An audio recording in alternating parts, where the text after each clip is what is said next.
বরিশাল বিভাগ পিরোজপুর জেলার বেশ কিছু অঞ্চলে অসংখ্য মানুষের বেঁচে থাকার একমাত্র অবলম্বন হচ্ছে নদীর কিনারা ঘেঁষে জন্মানো হোগলা পাতা। এই হোগলা পাতা রোদে শুকিয়ে পাটি তৈরি ও বিক্রি করে চলে কয়েক হাজার মানুষের জীবন। আর এই গাছের গোড়ায় বছরের নির্দিষ্ট একটি সময় জন্ম নেয় অদ্ভুত একটি খাবার, যা কিনা অনেকের কাছে হোগলা পাতার শিকড় বা গজি নামে পরিচিত। এই শিকড়ের সাদা অংশ ছোট বড় সকলের কাছে বেশ জনপ্রিয় একটি খাবার। আজকের ভিডিওতে দেখব 100 বছরেরও বেশি সময় ধরে প্রচলিত এই খাবারটি কিভাবে সংগ্রহ করে তার সম্পূর্ণ প্রসেস।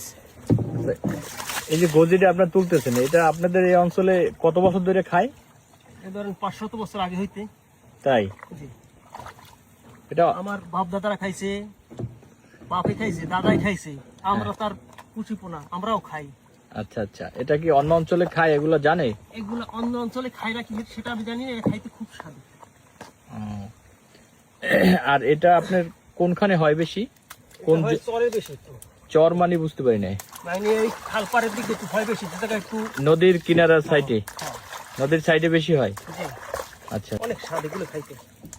আজকে আপনি তুলে এগুলো কি করবেন? এগুলো সব লইতাম বাসায়, খাবার জন্য তুলতে আসছেন? সব সব খাবার জন্য চলতে আসি। আচ্ছা আচ্ছা, অনেক স্বাদ কিন্তু এগুলো,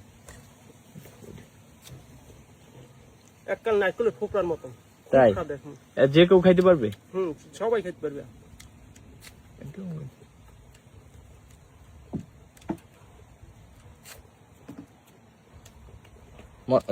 টেস্ট আছে?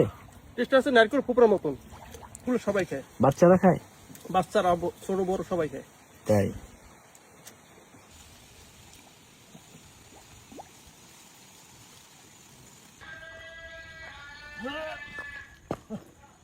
বেশি কথা খান।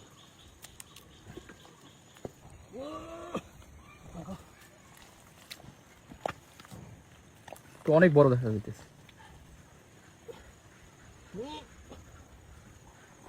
ওয়াও, মাল বিশাল, এত বিশাল। বিশাল।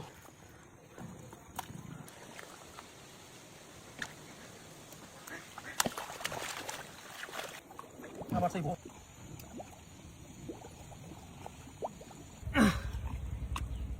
বিশাল। ওয়াও, অনেক বড়। হ্যাঁ,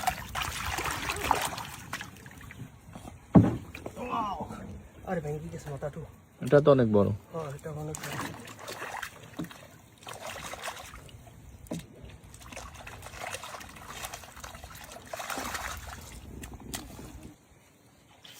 তো অনেক পাইছেন ভাই? হ্যাঁ, অনেক পাইছে, খাইতে খুব স্বাদ। এই অঞ্চলের মানুষে কি এগুলা খাবার এখন সবাই অভ্যস্ত হয়েছে? সবাই খায় আমাদের অঞ্চলে। এগুলা কম বেশি একবার হলেও খাইছে নাকি? হ্যাঁ,